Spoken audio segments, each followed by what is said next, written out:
Oke, saya mulai tutup semua mic ya. Oke. Tuhan Yesus, benar Tuhan bahwa kami hidup bukan karena penjelasan, tetapi oleh karena perkataan-Mu. Oleh sebab itu Tuhan, kami sangat berterima kasih, sangat bersyukur kami ada Tuhan yang hidup, yang selalu menjaga kami dan menjadi pengharapan kami, yang menjadi kekuatan kami. Tuhan Yesus, hari ini kami akan belajar tentang hikmat dalam menghadapi masalah kejahatan yang ada di dunia ini. Berikan kami hikmat, berikan kami hati, agar kami dapat mengerti apa yang hendak Engkau katakan. Pimpin mulut hati hamba, pimpin juga hati masing-masing dari yang mendengar, agar segala perkataan-Mu dapat menjadi sesuatu yang berharga di dalam kehidupan kami. Terima kasih Tuhan Yesus. Lepaskanlah kami daripada yang jahat, jauhkan kami daripada percobaan, karena Engkaulah yang punya kuasa, kerajaan, dan kemuliaan sampai selama-lamanya. Amin. Saudara, kita sudah sampai ke pengkhotbah 8. Pengkhotbah 7 dan pengkhotbah 8 itu sama-sama menceritakan tentang manfaat hikmat. Cuman pengkhotbah 7 adalah menceritakan tentang manfaat hikmat bagi kehidupan, tetapi pengkhotbah 8 menceritakan manfaat hikmat dalam menghadapi kejahatan. Oke, saya mulai lagi dulu. Pendahuluan. Ketika Raja Salomo terus menyelidiki nilai hikmat, dia berhadapan langsung dengan masalah kejahatan di dunia. Masalah yang tidak dapat dihindari oleh orang yang berpikiran jujur sekalipun. Bukan masalah ketidakpercayaan yang menciptakan masalah, ingat ya, tetapi masalah iman. Jika tidak ada Tuhan, maka kita tidak memiliki siapapun untuk disalahkan kecuali diri kita sendiri. Dalam kurung, nasib, apa yang terjadi di dunia. Tetapi jika kita percaya pada Tuhan yang baik dan penuh kasih, kita harus menghadapi pertanyaan sulit. Mengapa ada begitu banyak penderitaan di dunia ini? Apakah Tuhan tahu tentang itu namun tidak peduli? Ataukah apakah dia tahu dan peduli tetapi tidak memiliki kekuatan untuk melakukan sesuatu tentang hal itu? Jadi banyak orang ngomong, kalau Tuhan itu adalah Tuhan yang baik, kenapa banyak masalah kejahatan di dunia ini? Ya, akhirnya banyak orang yang langsung jadi ateis. Wah, kalau begitu tidak ada Tuhan. Atau Tuhan kita tidak bisa apa-apa. Oke? Nah, jadi realitas kejahatan, the problem of evil. Beberapa orang merenungkan pertanyaan yang tadi dan akhirnya menjadi agnostik atau ateis. Ya, dia bilang, kalau misalnya Tuhan, kenapa ada penderitaan? Kenapa ada kejahatan? Mengapa kita yang setia, jujur, tetapi malah harus menghadapi kejahatan-kejahatan tersebut? Tetapi pikiran mereka itu nggak valid.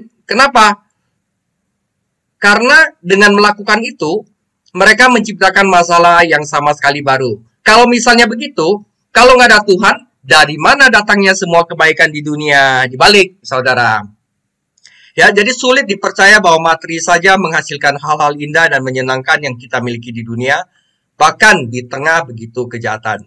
Salomo tidak menyangkal keberadaan Tuhan, atau realitas kejahatan juga. Dia juga tidak membatasi kuasa Tuhan. Karena itu dia memberikan hikmatnya untuk menghadapi masalah kejahatan. Oke.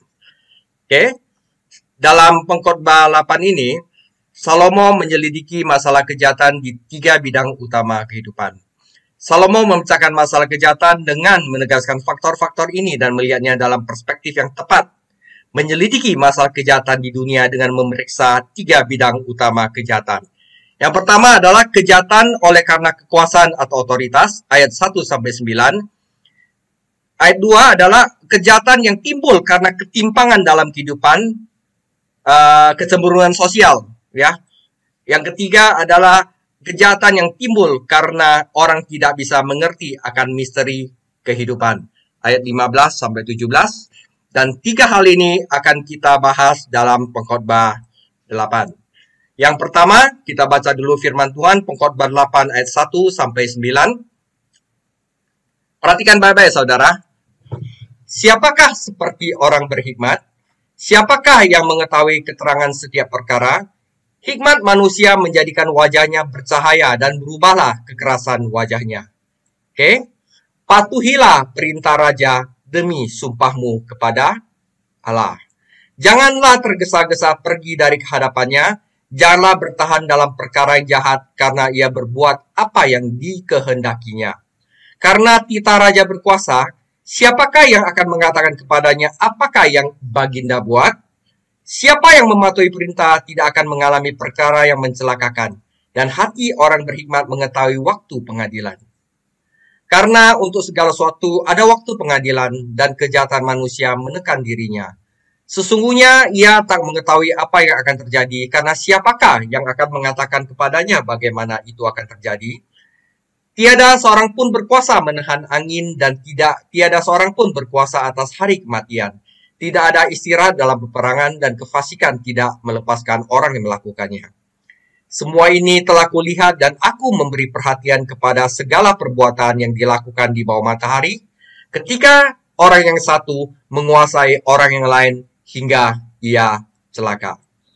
Saudara, ini adalah bagaimana hikmat untuk menghadapi masalah kejahatan oleh karena kekuasaan atau otoritas. Oke, kejahatan yang timbul karena kekuasaan dimulai dari Nimrod, Kejadian 10 ayat 8-9, dan berlanjut selama berabad-abad melalui Firaun, Sanherib, Nebukadnezar, Darius, Caesar, dan diktator kecil terbaru yang ada saat ini, ya. Jutaan orang telah ditindas dengan satu atau lain cara penguasa yang buruk. Orang Yahudi sering menderita di tangan penindas asing, dan Salomo sendiri bersalah karena menempatkan bangsanya sendiri di bawah beban belenggu yang berat. Perlu diingat bahwa penguasa timur pada masa itu memegang kekuasaan hidup dan mati di tangan mereka, dan sering menggunakan kekuatan itu secara sembarangan. Mereka tidak dipilih oleh rakyat dan tidak bertanggung jawab kepada mereka. Beberapa pemimpin memerintah sebagai diktator yang baik hati, namun sebagian besar penguasa di timur kuno adalah lalim yang tidak mengizinkan apapun untuk menghalangi pemenuhan keinginan mereka. Jadi kebanyakan penguasa-penguasa zaman dulu itu diktator, maunya sendiri, ya. Bahkan mereka memegang kekuasaan hidup dan mati seseorang. Oke? Nah, respon dalam menghadapi kejahatan. Raja Salomo menggambarkan seorang hamba di sana. Ya, jadi kita pikir ada seorang hamba di sana, seorang hamba yang harus menjalankan perintah penguasa lalim. Hamba itu memiliki hikmat. Pada kenyataan itu terlihat di wajahnya. Oke, lihat Nehemia 2, Amsal 15 ayat 13. Nah, bagaimana jika raja memerintahkan hamba itu untuk melakukan sesuatu yang jahat, sesuatu yang tidak diinginkan, yang tidak ingin dilakukan oleh hamba itu? Apa yang harus hamba itu lakukan? Di sini lihatlah hikmat datang membantunya. Hikmat mengatakan kepadanya bahwa ada 4 kemungkinan pendekatan yang dapat dia lakukan untuk masalah ini. Jadi kalau kita adalah seorang berhikmat, seorang yang jujur, tapi oleh satu dan sebab yang lain, kita ada penguasa di atas kita yang nindas kita dan suruh melakukan sesuatu yang jahat. Ada 4 respon, saudara. Ya, hamba itu memiliki pilihan untuk 1, tidak mematuhi. Yang kedua, melarikan diri. Yang ketiga adalah menentang perintah. Dan keempat, menjalankan hikmat dan berusaha untuk memahami waktu dan prosedur yang tepat. Jadi pengkhotbah ajarin kita ada 4 pilihan, saudara. Yang pertama, tidak mematuhi. Yang kedua, melarikan diri. Yang ketiga, menentang perintah. Dan keempat adalah menjalankan hikmat dan berusaha untuk memahami waktu dan prosedur yang tepat. Dan apa kata Salomo mengenai ini semua? Oke. Yang pertama, tidak mematuhi. Tapi nasihat Salomo adalah mematuhi perintah raja, saudara. Mengapa? Pertama, hamba itu harus setia pada sumpah setia kepada raja dan kepada Tuhan, yang merupakan sumber dari semua otoritas di dunia ini. Roma 13. Seluruh pemerintah tidak ada yang tidak dari Tuhan. Jadi semua pemerintah berasal dari Tuhan. Tidak mematuhi perintah berarti mengingkari janjinya kepada penguasa dan kepada Tuhan, dan itu memiliki konsekuensi yang serius. Kedua, saudara, perkataan raja akan memiliki kekuatan yang lebih besar dari perkataan hambanya, dan pasti akan menang. Ya, nggak ada gunanya berdebat sama raja. Jadi tidak ada yang dapat aman mempertanyakan keputusan penguasa karena raja tidak dapat melakukan kesalahan tanda kutip, saudara. Ketika hamba harus mematuhi perintah, ya, agar dia terhindar dari hukuman ayat 5a, bagaimanapun ketidaktaatnya dapat menyebabkan kematiannya. Lihat Daniel 4. Jadi kalau misalnya ada disuruh lakukan sesuatu oleh raja, nasihat Salomo adalah harus mematuhi perintah raja. Misalnya ada seseorang disuruh melakukan pancung itu orang gitu ya. Pancung itu kan membunuh, saudara. Ya. Tapi bagaimanapun juga dia harus melakukannya karena itu adalah tugas dia untuk eksekusi. Apakah dia bersalah? Tidak, saudara. Karena apa? Ada perbedaan antara membunuh, to murder, sama to kill. To kill itu karena dia adalah tugasnya, saudara. Jadi kalau misal sekarang itu ada regu penembak orang yang hukuman mati, apakah dia salah dengan membunuh, saudara? Tidak, karena dia apa? Dia melakukan tugasnya sebagai eksekutor. Dia bukan membunuh karena benci. Dia bukan membunuh karena dia ada sakit hati kepada orang itu. Jadi to kill sama to murder itu beda, saudara. Ya. Jadi kalau misalnya dia punya tugas itu untuk eksekusi orang dalam hukuman mati dan dia melakukannya, dia tidak bersalah karena dia melakukan perintah negara itu dan pemerintah itu semuanya ada di dalam Tuhan, saudara. Oke? Jadi tidak mematuhi perintah raja sama aja mengingkari sumpah setia kepada raja dan kepada Tuhan, karena sumber semua otoritas di dunia adalah dari Tuhan. Oke. Suatu hal yang pasti, suatu hari akan datang ketika kejahatan akan dihakimi. Dan bahkan raja-raja pun tidak lolos. Tidak ada yang bisa mengendalikan angin dan mencegah hari kematiannya. Angin dan roh adalah kata yang sama dalam bahasa Ibrani. Jadi ini tidak ada yang mengendalikan roh maksudnya ya. Dan tidak ada yang bisa diberhentikan dari tentara saat perang sedang berlangsung. Demikian juga, tidak ada yang bisa menghentikan kerja hukum Tuhan yang tak terhindarkan. Apa yang ditabur orang itu juga akan dituainya. Galatia 6 ayat 8. Oke. Jadi kalau misalnya kita udah mematuhi perintah raja, kita sudah melakukan tugas dia. Entah raja itu benar atau tidak ada raja yang akan lolos hari penghakiman. Jadi kejahatan itu tetap akan dihakimi, saudara. Ya. Tetapi, saudara, bagaimana jika hamba itu tidak bisa mematuhi Tuhannya? Jadi, oleh sebab hati nuraninya. Wah, saya nggak bisa lah. Hati nurani saya tergores untuk melakukan itu. Misalnya. Oke, kemudian hamba itu harus mempertimbangkan kemungkinan yang lain. Yang kedua adalah melarikan diri. Mungkin dia disuruh berbuat sesuatu yang menjijikkan atau yang jahat. Ya, kalau sampai bertentangan dengan hati nurani dia, saudara, hamba ini bisa meninggalkan kehadiran raja dengan jijik dan menyerahkan posisinya di pengadilan. Ya, dia oke lah, saya tidak bisa melakukan karena hati nurani saya. Udah, tangkaplah saya, gitu aja. Ya. Tetapi bahkan tindakan ini mungkin tidak aman, saudara. Karena raja mungkin akan tersinggung dan akan menghukum orang tersebut. Tetapi lebih dari satu orang telah berhenti dari pekerjaan dan mengundurkan diri dari jabatannya untuk menjaga integritasnya. Kadang-kadang mereka harus kehilangan pendapatannya karena diasingkan, tetapi mereka mempertahankan karakternya. Jadi kalau bertentangan di hati nurani, ya Anda boleh melarikan diri. Tapi itu pun tidak menjamin bahwa posisi Anda adalah aman, karena raja memegang kekuasaan. Yang ketiga adalah menentang perintah. Jangan bertahan dalam perkara jahat dapat berarti jangan mempromosikan rencana jahat raja. Hamba itu bergegas dari hadapan raja, mencari orang lain yang menentang rencana raja, dan bersama-sama mereka mulai merencanakan melawan raja. Jadi cari dukungan untuk menentang raja. Nah, Salomo tidak menyetujui pendekatan ini.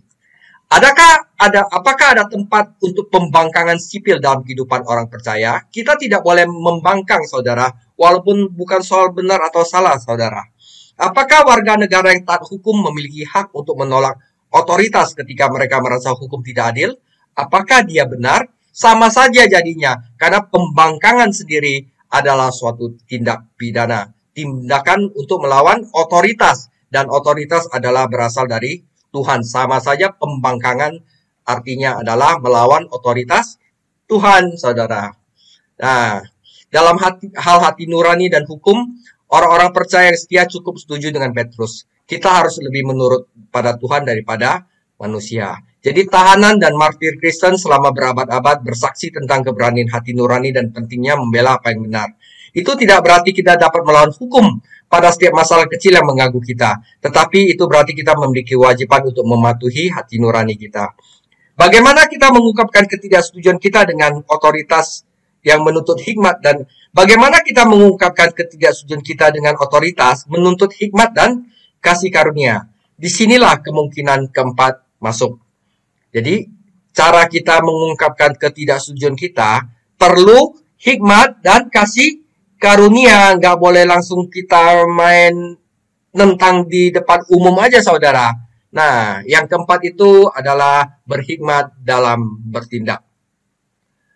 Oke, ini yang paling penting, saudara. Hamba yang bijak memahami bahwa waktu dan prosedur harus dipertimbangkan dalam segala hal yang kita lakukan karena diperlukan hikmat untuk mengetahui prosedur yang tepat untuk waktu yang tepat. Orang yang impulsif, orang yang bereaksi langsung, yang bereaksi berlebihan, mungkin hanya membuat masalah menjadi lebih buruk.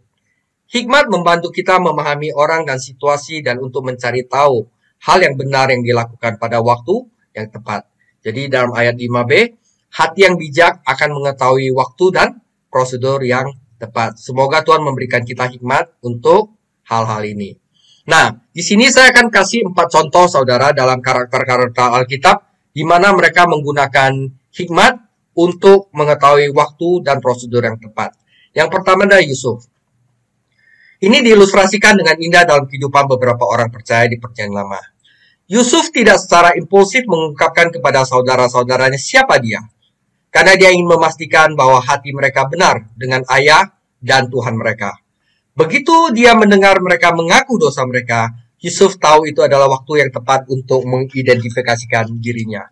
Penanganannya atas masalah sensitif ini merupakan mahakarya hikmat. Jadi Yusuf tahu bagaimana menggunakan hikmat. Kita baca, kalau mau baca tentang Yusuf ada di Kejadian 43 sampai 45. Contoh berikutnya adalah Nehemia. Nehemia dibebani untuk membangun kembali tembok Yerusalem. Tetapi dia tidak yakin raja akan melepaskan tugas untuk itu. Nehemia 1-2. Dia menunggu, saudara, mengawasi raja dan berdoa, mengetahui bahwa suatu hari Tuhan akan membukakan jalan baginya. Jadi ketika waktu yang tepat tiba, Nehemia sudah siap dan raja mengabulkan permintaannya. Dengan begitu, Nehemia tahu bagaimana membedakan dan menggunakan waktu dan prosedur. Oke, Nehemia juga pintar ya, berhikmat. Daniel, saudara. Daniel adalah seorang tawanan perang di negara non-Yahudi. Ya, Daniel menolak untuk makan makanan najis yang disajikan di hadapannya. Tetapi dia tidak membuat keributan tentang hal itu. Oh, saya orang Yahudi, saya nggak bisa makan yang najis itu. Raja, nggak boleh, saya makan makanan, berikanlah saya makanan yang tidak najis. Nah, kayak gitu bisa tersinggung raja. Oke? Sebaliknya, ia menerapkan kelembutan dan kebijaksanaan dengan menyarankan agar penjaga mengizinkan orang Yahudi untuk bereksperimen dengan pola makan yang berbeda. Nah, rencananya berhasil. Dan Daniel dan teman-temannya tidak hanya menjaga kebersihan diri mereka secara seremonial, tetapi mereka juga dipromosikan di istana raja. Daniel 1. Daniel menggunakan hikmatnya. Terus Rasul-Rasul Kristus. Para rasul memperlihatkan ketajaman rohani mereka ketika mereka ditangkap dan dianiaya. Kisah para Rasul 4-5. Mereka menunjukkan rasa hormat kepada orang-orang berwenang, meskipun para pemimpin agama berprasangka buruk dan bertindak ilegal. Para rasul bahkan rela menderita karena iman mereka. Dan apa akhirnya? Tuhan menghormati mereka. Jadi, saudara, tidak mudah menjadi orang Kristen yang konsisten di dunia yang begitu rumit dan jahat ini. Tetapi, disinilah kita dapat meminta hikmat Allah dan menerimanya dengan iman. Siapa yang kekurangan hikmat? Yakobus 1 ayat 5 berbicara, mintalah kepada Allah, gitu. Oke, itu adalah hal yang pertama, bagaimana kita memakai hikmat untuk menghadapi masalah kejahatan oleh karena kekuasaan dan otoritas. Yang kedua adalah bagaimana kita memakai hikmat dalam menghadapi masalah kejahatan yang diakibatkan oleh karena ketimpangan ya dalam kehidupan. Oke. Pengkhotbah 8 ayat 10 sampai 14. Aku melihat juga orang-orang fasik yang akan dikuburkan boleh masuk, sedangkan orang-orang berlaku benar harus pergi dari tempat yang kudus dan dilupakan dalam kota. Ini pun sia-sia. Oleh karena hukuman terhadap perbuatan jahat tidak segera dilaksanakan, maka hati manusia penuh niat untuk berbuat jahat. Walaupun orang yang berdosa dan yang berbuat jahat 100 kali hidup lamanya, namun aku tahu bahwa orang yang takut akan Allah akan beroleh kebahagiaan, sebab mereka takut terhadap hadiratnya. Tetapi orang fasik tidak akan beroleh kebahagiaan dan seperti bayang-bayang ia tidak akan berumur panjang, karena ia tidak takut terhadap hadirat Allah. Ada suatu kesia-siaan yang terjadi di atas bumi, orang-orang yang benar yang menerima ganjaran yang layak untuk perbuatan orang fasik, dan ada orang fasik yang menerima pahala yang layak untuk perbuatan orang benar. Jadi tidak ada ketimpangan di sini. Aku berkata, ini pun sia-sia. Nah, jadi kedua adalah kejahatan yang timbul karena ketimpangan, ketidakadilan. Salomo meringkas keprihatinannya dalam ayat 14. Orang yang benar mendapatkan apa yang layak diterima orang fasik, dan orang jahat mendapatkan apa yang pantas diterima orang benar. Terlepas dari hukum yang baik dan orang-orang baik yang berusaha untuk menegakkannya, ada lebih banyak ketidakadilan di dunia ini daripada yang ingin kita akui. Dalam ayat dalam ayat 10, Salomo melaporkan tentang pemakaman yang dia hadiri. Seorang pria yang sering mengunjungi bait suci atau tempat kudus dan telah menerima banyak pujian dari orang-orang, tetapi dia tidak menjalani kehidupan yang saleh, namun ia diberi pemakaman yang luar biasa. Sementara orang-orang yang benar-benar saleh diabaikan dan dilupakan. Ketika dia menurunkan masalah ini, Salomo menyadari bahwa orang yang meninggal itu melanjutkan dosanya karena dia pikir dia akan lolos. Tuhan memang panjang sabar terhadap orang berdosa dan tidak selalu menghakimi dosa dengan segera. 2 Petrus 3 ayat 1-12. Namun, belas kasihan Tuhan tidak boleh digunakan sebagai alasan untuk pemberontakan manusia. Pengkhotbah menyimpulkan bahwa orang fasik pada akhirnya akan dihakimi dan orang benar akan diberi pahala. Kita harus ingat baik-baik ini. Jadi lebih baik takut akan Tuhan dan hidup saleh. Orang fasik mungkin hidup lebih lama daripada orang saleh. Dia mungkin tampak lolos dari dosa demi dosa, tetapi hari penghakiman akan datang dan orang jahat tidak akan lolos, saudara. Jadi tidak perlu ngiri sama orang-orang. Dia jahat kok kaya, dia jahat kok malah dihargai orang, saudara. Karena hari penghakiman Tuhan tidak memandang bulu. Jadi tetap aja takut akan Tuhan dan hidup saleh. Hikmat dalam merespon ketidakadilan. Tidak peduli berapa lama atau penuh kehidupan orang jahat itu tampaknya, itu hanya diperpanjang seperti bayangan dan tidak memiliki substansi. Nyatanya bayangan bertambah panjang saat matahari terbenam. Bagaimana seharusnya orang bijak menanggapi ketidakadilan di dunia ini? Ya, bagaimana kita menanggapi ketidakadilan di dunia ini? Tentu kita harus melakukan semua yang kita bisa untuk mendorong pengesahan hukum yang baik dan penegakannya oleh orang-orang yang cakap. Tetapi ini pun tidak akan sepenuhnya menyelesaikan masalah. Sampai kapan, saudara? Karena tidak ada keadilan di tempat pengadilan. Pengkhotbah 3 ya, saudara. Sampai kapan? Sampai Yesus Kristus mendirikan kerajaannya yang benar dan akan selalu ada ketidakadilan di dunia ini.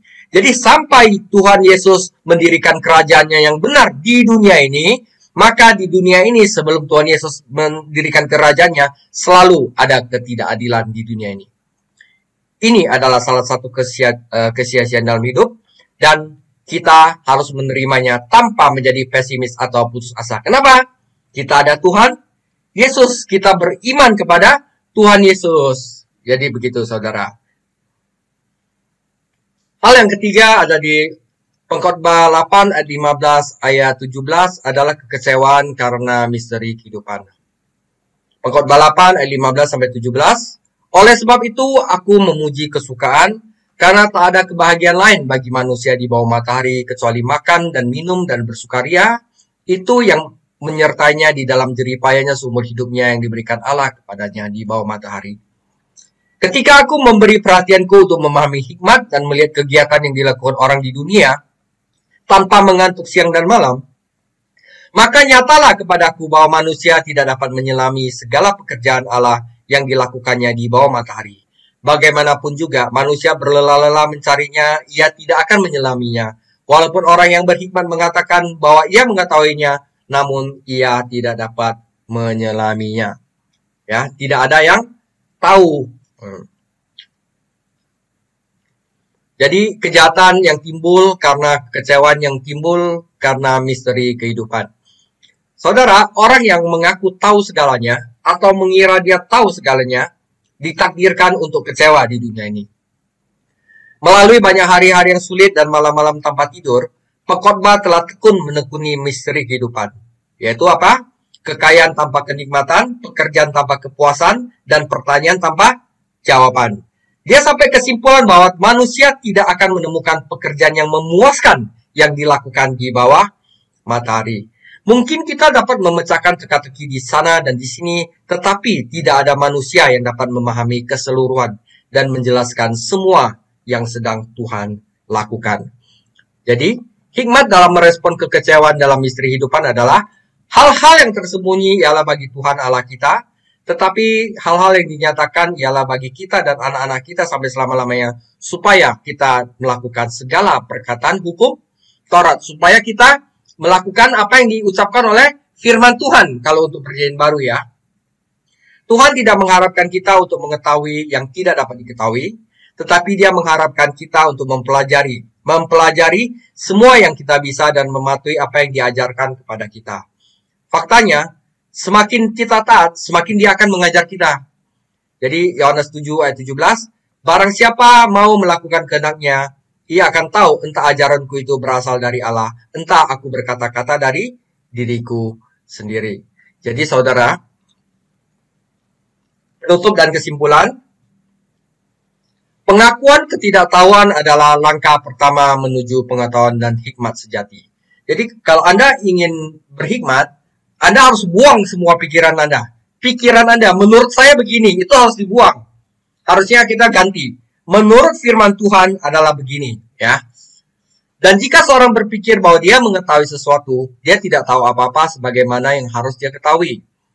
Orang yang ingin mempelajari kebenaran Tuhan harus memiliki kejujuran dan kerendahan hati. Ingat ya saudara ya, langkah pertama menuju pengetahuan hikmat adalah pengakuan ketidaktahuan. Dan orang yang ingin mempelajari kebenaran Tuhan harus memiliki kejujuran dan kerendahan hati. Raja Salomo menyimpulkan bahwa hikmat penting bagi orang yang ingin mendapatkan hasil maksimal dalam hidup. Meskipun hikmat tidak dapat menjelaskan setiap misteri dan memecahkan masalah, hikmat dapat membantu kita untuk melatih ketajaman dalam keputusan kita. Dan orang bijak tahu apa yang dapat dilakukan pada waktu yang tepat. Jadi pelajaran dari pengkhotbah 7 dan 8, pengkhotbah 7 adalah hikmat dalam menghadapi kehidupan, pengkhotbah 8 adalah hikmat dalam menghadapi masalah dalam kejahatan. Jadi belajarlah hikmat dengan merenungkan firman Tuhan setiap saat. Ini akan membuat kita bijak, saudara. Tapi langkah pertama apa? Sebelum kita merenungkan firman Tuhan, akui dulu kita tidak tahu apa-apa. Dan kita harus memiliki kejujuran dan kerendahan hati. Jadi belajarlah hikmat dengan merenungkan firman Tuhan setiap saat. Maka saudara akan lebih mudah dalam menghadapi kehidupan ini dan merespon terhadap masalah kejahatan di dunia ini. Jadi demikian sharing saya. Tuhan Yesus memberkati.